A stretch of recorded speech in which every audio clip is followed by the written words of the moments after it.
Je commencerai, si vous permettez, de remercier mes collaborateurs, Parfait Adjuvant et Raoul Toupane, qui m'ont vraiment aidé à m'orienter et à voir plus clair. Et je pense également que je dois remercier tous les joueurs qui ont répondu à l'appel de l'équipe nationale.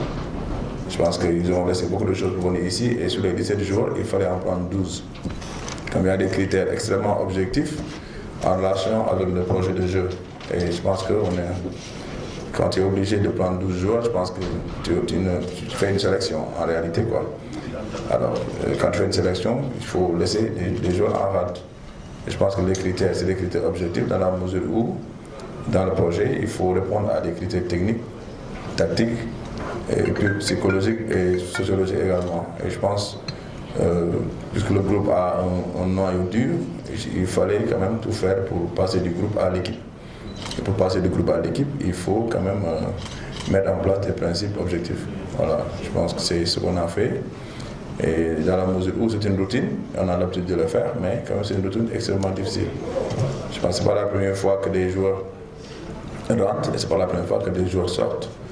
Et cet exercice-là requiert quand même une certaine humilité et une certaine quand même capacité à dégager tous les facteurs subjectifs pour arriver à cette liste-là.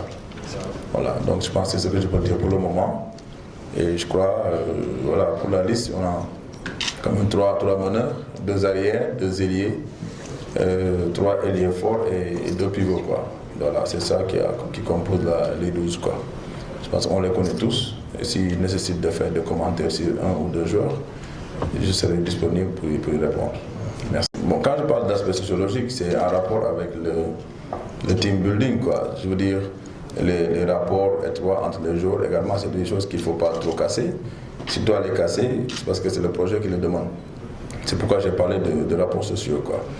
Maintenant, voilà, je ne vais pas faire un cas, simplement parce qu'il n'est pas le seul à être sorti du groupe depuis 2012. Hein. Je me rappelle le cas de Boucar Koli et Younous Diop qui ont permis la qualification du Sénégal. Quand Amadi et Thomas sont venus, c'était meilleur qu'eux, donc ils sont rentrés tout de suite.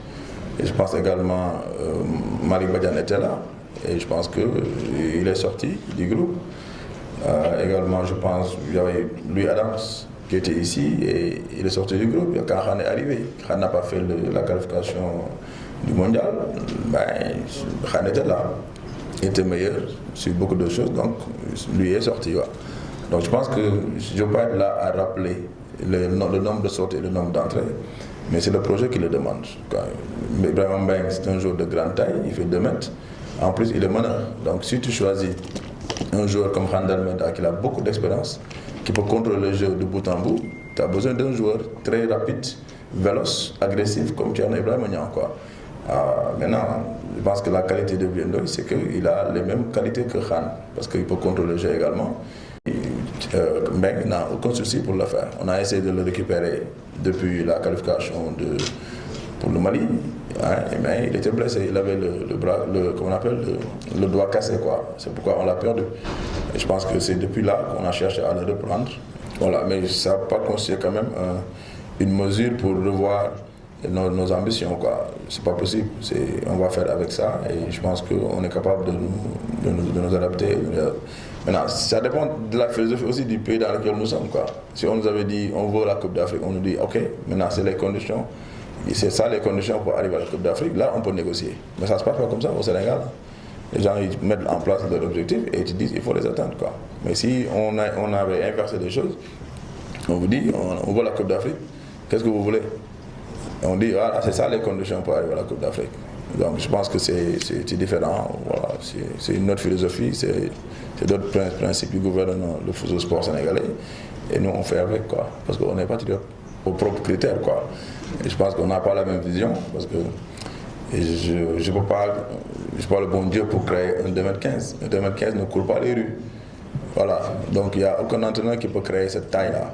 Okay? Lui là, ce n'est pas l'argument de la taille, c'est la taille de l'argument ici. Et je crois que lui, 2m15, si tu rencontres un Tunisien qui fait 2m15, tu vas aller le chercher pour le mettre ici, pour qu'il défende sur lui, quoi. Alors, Sayer, je pense que c'est un monsieur qui est extrêmement engagé, souvent qui a peut-être avec un surpoids, qui a beaucoup de travail pour l'enlever. Et dans la raquette, je pense qu'il peut faire beaucoup de choses. Il a fait 3 contres à lui seul. Peut-être offensivement, les gens s'attendent à ce qu'il apporte beaucoup, mais ce n'est pas le rôle qu'on lui fait jouer. Okay, il a un autre rôle à jouer dans la raquette, quoi. Il peut gêner quand on fait la zone, il peut gêner pour les rebonds, etc., quoi, et pour les contres. Bon, mais les critères qui nous ont amenés à choisir ces 12-là, c'est des critères techniques, tactiques et par rapport au projet, quoi, qui a fait quand même qu'on a choisi ces 12-là, quoi. Peut-être que c'est pas le moment d'expliquer ça et de dire c'est ça les raisons, mais quand je dis technique, tactique et psychotechnique, peut-être vous allez comprendre, quoi. Alors, donc il y a une combinaison de tout ça qui va amener un entraîneur à choisir, quoi. Et je ne suis pas seul dans ce choix. Je pense qu'il y a 2 autres pères d'yeux qui sont ici pour m'aider. Et voilà, quoi. Donc j'ai un rôle de consultation et ils ont un rôle de suggestion. Tout ça là, on l'utilise, quoi, pour pouvoir choisir, quoi. C'est pas très évident, mais on a une certaine expérience par rapport à ça, quoi. Mais le projet, c'est ça qui 80%, c'est ça qui définit quand même le choix. Bien.